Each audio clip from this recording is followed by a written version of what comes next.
a new vista of possibilities. In this regard, I must admit, thank you. In this regard, I must admit that Edo State is blessed to have found yet another forward-thinking leader in Godwin Obaseki. Your Excellencies, distinguished ladies and gentlemen, far too long, the Nigerian economy has been overwhelmingly dependent on oil, which today accounts for 60% of government's revenue and more than 90% of export earnings. Nigeria's oil reserves are estimated to run out before the end of 2055. That is if we keep running at 2.3 million barrels a day. And even if new oil finds are made, the eventual decline of an oil-driven economy is inevitable. Without a doubt, our future standing on the world stage is a future beyond oil. Although economic diversification has featured prominently in most of the development plans and broad policy agenda of various Nigerian governments since independence, the Nigerian economy has not diversified as quickly or as deeply as hoped, even though I know we're on the way. Even with the multifarious reforms of the last decade, more than half of all the industrial raw materials and consumer goods continue to be imported. And you know what that means. If you import things, you are importing poverty and exporting jobs out. Non-oil export remains marginal, while growth in potential boom sectors like tourism, textile is very sluggish. A dynamic economy running on a rapid enterprise development that Nigeria so desperately desires still remains elusive. But it isn't all doom and gloom. While our rich hydrocarbon reserves remain a critical source of government income and exports, the entire oil and gas sector today contributes merely only 8.4% of GDP. Comparatively, agriculture at 18.5%, manufacturing 9.1%, and services at 51.8% are larger and have faster growth rates. What we so often overlook in our country's extraordinary advantages for future growth, given our large consumer market, a strategic geographic location, and a young and highly entrepreneurial population. By focusing on providing better infrastructure and exploiting the opportunities in these non-oil sectors, Nigeria can chart a way out of the boom and bust economic cycles that oil dependency can cause. And you've seen what really happened in the last few years. I dare say that with its abundant natural resources, huge mineral resources, extensive fertile land for farming, strategic location, and skilled human resources pool, Edo State is perfectly placed to be at the forefront of Nigeria's drive for economic diversification. I know for a fact that this administration has already put in place a range of initiatives aimed at boosting the non-oil sectors as part of the state's broad economic development agenda. It is noteworthy that these efforts did not begin today. It began about 9 years ago when Governor Obaseki was the chairman of the Economy and Strategy team under the able leadership of his comrade. He's not His Excellency. You know, comrade said that he commands the masses. Comrade, we thank you very much for your leadership.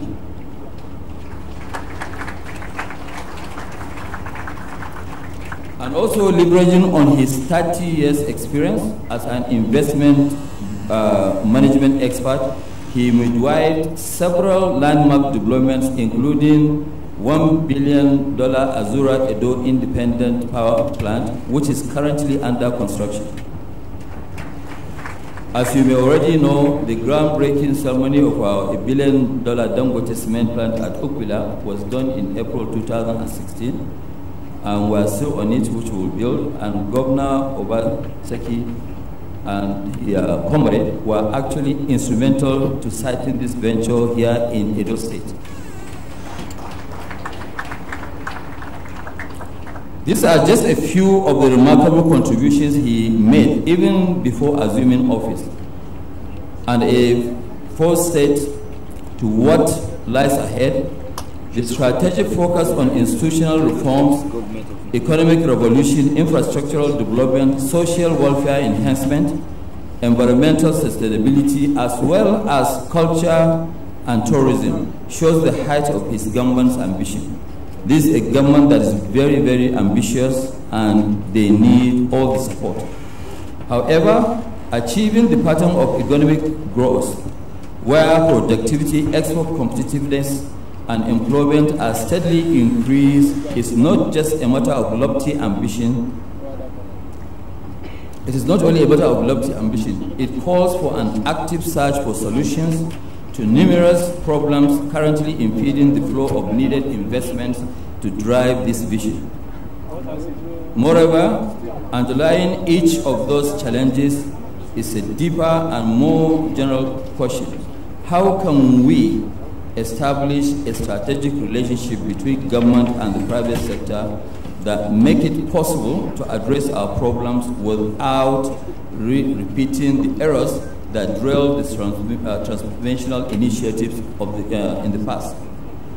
My view is that the relationship between the public and the private sector at both state and federal levels should be symbiotic, not adversarial.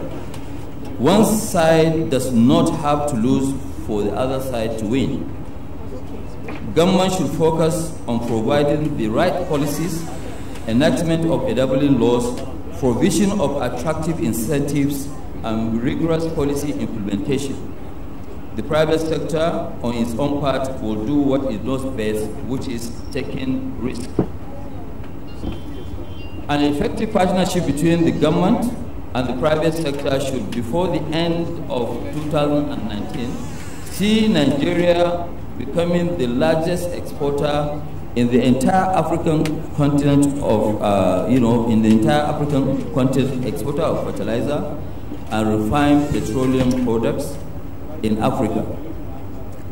We, as Dangote, were building the largest single plant of petroleum product, which will be ready in 2019, and Nigeria will be the largest exporter of petroleum products in the entire continent. It will also see Nigeria once the largest importer of cement, which is #2 after United States of America, to a net exporter reaching 15 million tons of capacity. My advice to Edo State is one of the most endowed states in Nigeria, is to focus on its area of comparative advantage, such as agriculture, agro-processing. A single product of oil palm, which thrives a lot here in Edo State, fetched Indonesia the sum of $18 billion in export revenues last year in 2016. Such is the size of opportunity you currently sit on. So I think Edo State is sitting on gold. And you can really imagine how many tons of crude oil do you need to produce to make up a ton of palm oil. And the land is there. So why are you not doing that? You know, I know that everybody, including people from the village, everybody wants to go to Abuja and collect a share of oil. I think we need to forget about that. So it is worth emphasizing that the greatest beneficiary of an effective public-private sector relationship is the government. Tax revenues will increase and jobs will be created for the large and growing number of unemployed youth who, in the absence of jobs, could engage in nefarious activities which will become a headache to the government. Your Excellency, distinguished ladies and gentlemen, we are now in the domain of the future, and it is such a forum like this that unifies, aligns, builds ownership of the prepared future. ALAGHODARO should not be seen as an end in itself. It should be the beginning of rigorous analysis and actions that should include regular meetings between the government and its private sector partners, where government can listen to investors' challenges, set teams to resolve them, and give feedback on the progress being made.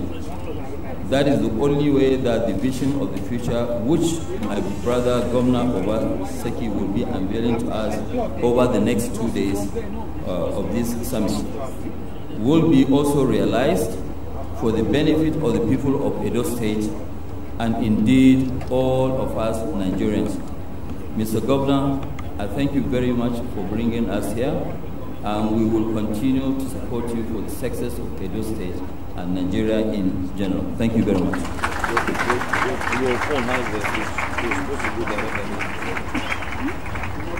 I think he deserves a little bit better than that. Please put your hands together for him once again. ALAGHODARO. Please also note that there is free Wi-Fi in the hall, and if you put on your Wi-Fi, you will see ALAGHODARO, ALAGHODARO 1, and NIGOMSAT, that is NIGOMSAT, NIGOMSAT and NIGOMSAT 1. All of them have the same password, Edo 2017, no spaces. Now, before we call on the visionary of this summit, His Excellency, the Governor, we have a short goodwill message from the Senate President, Honorable Bukola Saraki, who is here represented by Senator Francis Alimekena. Please put your hands together for him as he comes to give a short goodwill message.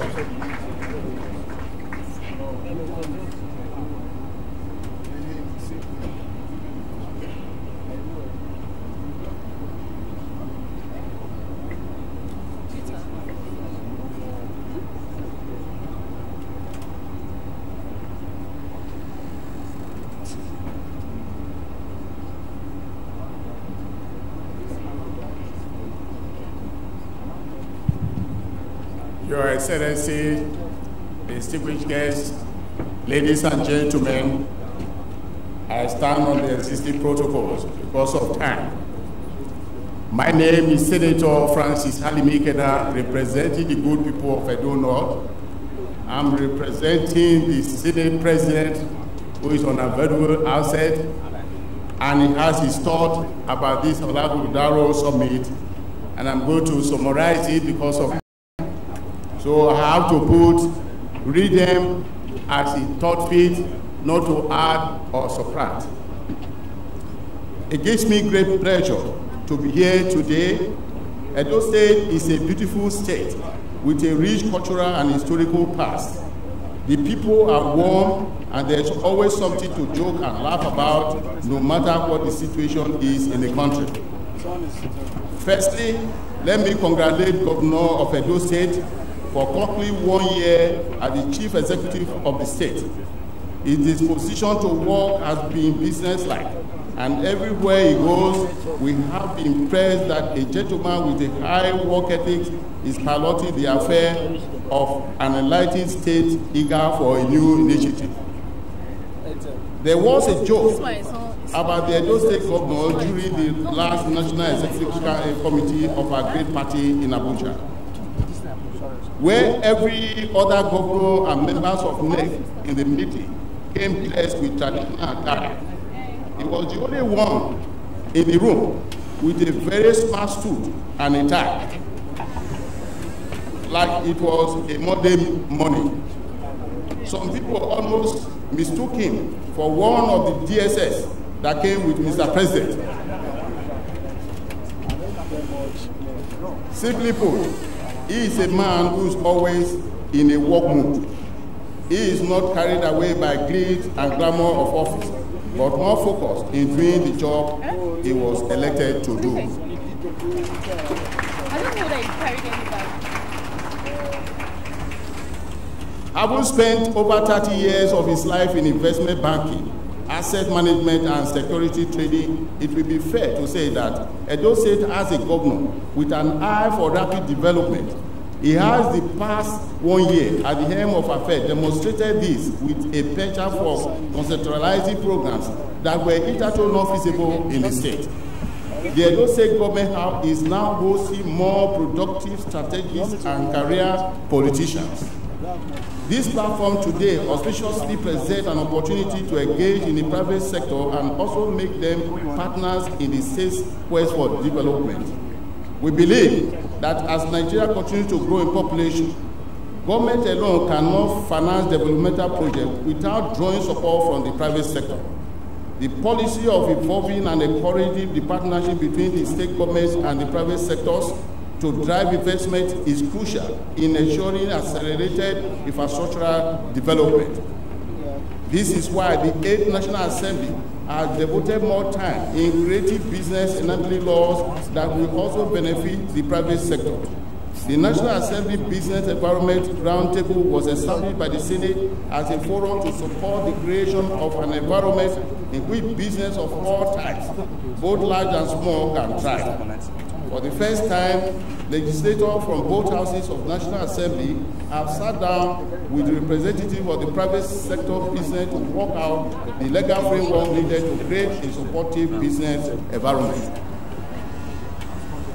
The signing into law of 2 bills passed by the National Assembly, the Secure Transaction in Movable Asset Act 2017, otherwise known as Collateral Registration Act, and the Credit Reporting Act 2017 improved the World Bank ease of doing business rating of Nigeria by 24 places upward.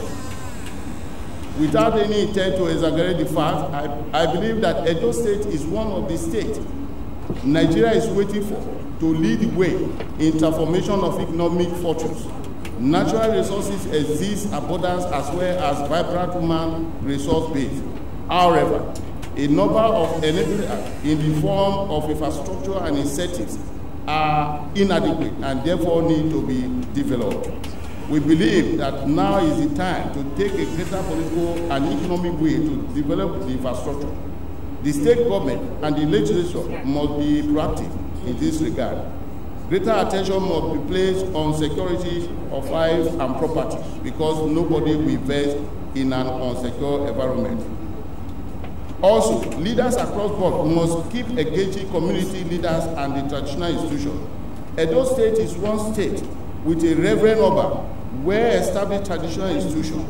It is pleasing to know that the synergy of purpose with the traditional institution in the state prompted the unprecedented step taking of employing the activities of Community Development Association in the state. This has definitely increased the confidence of investors in developing the state as well as changing the mindset of youth to work hard and make a credible source of income. With some confidence, I can buy a plot of land without fearing the unending settlements, to use an utterance. I encourage all investors in this hall to partner with the administration in Edo State because in the past 1 year in office, they have demonstrated great leadership and a compelling desire to succeed. My findings reveal that Edo State is well down with virtually all agricultural products you can get in Nigeria due to the geographical location.